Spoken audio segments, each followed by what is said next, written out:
សួស្តីអ្នកទស្សនាឆ្នាំ YouTube តាមឈើ1000ទាំងអស់គ្នា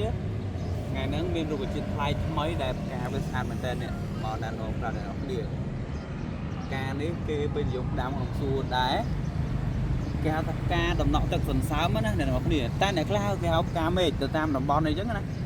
ហើយផ្កាវាគឺបើយើងមើលគៀកចេះឡើងស្វាយជាពិសេសមេឃពេលល្ងាចយើងគិតគឺស្អាតមែនវាឡើងស្វាយមើលទៅវាដូចដំណក់ទឹកសន្សើមដូចទឹកភ្លៀងមែនណាអ្នកនរគ្នាឃើញផ្កាវាឡើងកញ្ចុំដូចដំណក់ទឹកសន្សើមចឹងណាវាមានពណ៌លក្ខណៈថាសខាងហ្នឹងមើលទៅដូចដំណក់ទឹកព្រើធ្លាក់ណាអ្នកនរគ្នាអញ្ចឹងបានគេហៅវាផ្កាដំណក់ទឹកសន្សើមហ្នឹងឯងហើយឈ្មោះបរទេសចាំមើលខ្ញុំដាក់ក្នុងចំណងជើងហើយមកប្លុកនេះវាផ្កាស្អាតមែនតើនេះអូស្អាតអញ្ចឹងថ្ងៃហ្នឹងខ្ញុំមានវីដេអូទាក់ទងនឹងផ្កាមួយប្រភេទដែលស្អាតមែនតើតែខ្ញុំអត់សូវឃើញរុក្ខជាតិប្រភេទនេះអ្នកនរគ្នាអាចគិតថាប្រហែលជាគេផ្សាំឬក៏នាំចូលប៉ុន្តែនៅតាមសួនគេចូលចិត្តតាមវាមែនតើតាមវាលម្អណាហើយមើលផ្កានេះអូយមើលតិចមើលផ្កានេះវាស្អាតណាខ្ញុំអ្នកស្រឡាញ់រុក្ខជាតិស្រឡាញ់ផ្កាដែរអ្នកនរគ្នាដោយសារតែខ្ញុំជួយទៅដើមឈើខ្ញុំធ្វើវីដេអូទៅដល់ដើមឈើហើយឃើញផ្កាយហ្នឹងគឺចង់ថតទៅกันចង់ថតឲ្យអ្នកទាំងអស់គ្នាមើលណាវាស្អាតផ្កាវាល្អិតទេ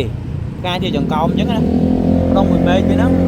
មេឃវាដុះឆ្លាស់គ្នាជុំវិញព្រេងស្ដាំហើយចុងវាចេញផ្កាវាចង្កោមយ៉ាងពណ៌ស្វាយវាមានរឹមសងខាងសតិចណាដូចដំណក់ទឹកឬក៏ព្រិលតកកអីចឹងហើយស្លឹកវាល្អិតទេអ្នកនរគ្នាស្លឹកប៉ិនម្រះព្រូវហ្នឹងរៀងលក្ខណៈថាដូចក្រើមថ្មិញរណានេះដូចស្រៀងស្លឹកម្រះព្រូវប៉ិនស្លឹកម្រះព្រូវហ្នឹងតែវាដុះស្របគ្នាពីទៅតាមមែកវាណាហើយស្លឹកញឹកដែរហើយដើមវារៀងខ្ចីហ្នឹងពណ៌បៃតងដើមរៀងចាស់បន្តិចពណ៌រៀងប្រផេះពណ៌សាច់ហើយគេដាំវាជាគុំជាជួរគេចិត្តដាំវាជាជួរអញ្ចឹងណាដូចជាខាងនេះជាដើមនេះគេដាំជាជួរអញ្ចឹងណាហើយគេអាសាកាត់វាហើយអានេះលក្ខណៈផ្លែវាណាផ្លែវាបែបនេះអ្នកនរគ្នាផ្លែវាប៉ិនអញណាទៅយើងផ្លែកទួតអ្នកនរគ្នាស្តៀងផ្លែកទួតដែរវាពណ៌លឿងប៉ិនចង្កឹះហើយផ្លែជាចង្កោមពេលដែលខ្ចីពណ៌បែបនេះវាផ្លែតាមចុងមែកដែរតែភាគច្រើនគេកាត់វាអត់សូវឲ្យធំទាន់ទេដើមវាអាចថាខ្ញុំឃើញតាមសួនអីចឹងកន្លះម៉ែត្រ1ម៉ែត្រអីហ្នឹងការខ្លះរៀងសស្គូរៀងសថារៀងស្លាយហើយអានេះការវានៅខ្ចីនេះវាចេញស្លឹកដំបងចេញពណ៌សទេចេញពណ៌សតែដល់ពេលដែលវាធំទៅពណ៌ស្វាយហ្មងហើយស្លឹកវាបៃតងរៀងខ្ចីហើយស្តៀងទៅនឹងស្លឹកប៉ិនស្លឹកម្រះព្រូវចឹងថ្ងៃហ្នឹងយើងស្គាល់ដើមការដំណក់ទឹកភ្លៀងឬក៏ការជើងមេឃអាចហៅទៅតាមតំបន់ណាតែយើងស្គាល់រុក្ខជាតិផ្លែមួយមុខទៀតđấyហើយគេដាំវានៅក្នុងសួនបើមកជុំនេះផ្កាស្អាតបើសិនជាគេកាត់ខ្ញុំគាត់ថាផ្កាជុំគ្នាស្អាតហ្នឹងប៉ុន្តែគេកាត់ជារាងសួនជ្រុងឬមានបន្ទាត់មានជួរអញ្ចឹងណាឬក៏អាចធ្វើជារូបរាងអីមួយចឹងថ្ងៃហ្នឹងយើងស្គាល់ផ្កាផ្លែស្អាតម្យ៉ាងហៅថាផ្កាដំណក់ទឹកភ្លៀង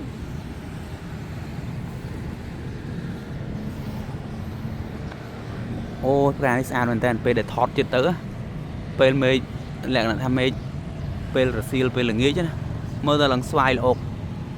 ស្អាតមែនតើចឹងថ្ងៃហ្នឹងយើងស្គាល់រុក្ខជាតិដែលប្លែកមួយមុខទៀតហើយ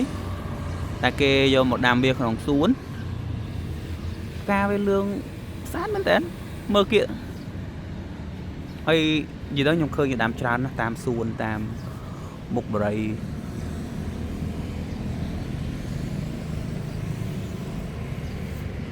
ហ្នឹងហើយអ្នកទាំងអស់គ្នាអញ្ចឹងឥឡូវយើងស្គាល់រុក្ខជាតិផ្លែមួយមុខទៀតហើយអ្នកដែលអាចចាប់អារម្មណ៍ដាំតាមសួនអាចថា search ឈ្មោះទៅរកទិញបានតាម Facebook អីគេមានលក់អីអូយផ្កានេះស្អាត đôi đầm lọ tật sẵn sao tật liếng chứ này nhưng mơ trẻ bạn khơi nhà đôi pel pel lẹ chọp sặc chơi chứ này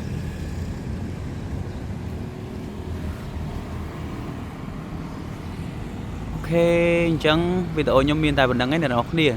hay giờ này chụp nên là video cào tẹt tông là của chiết xây tiếtแต่เมนโดนในขนมสระเยอะนะออกคนสำหรับการตุสนาวิดีโอไม่ดิ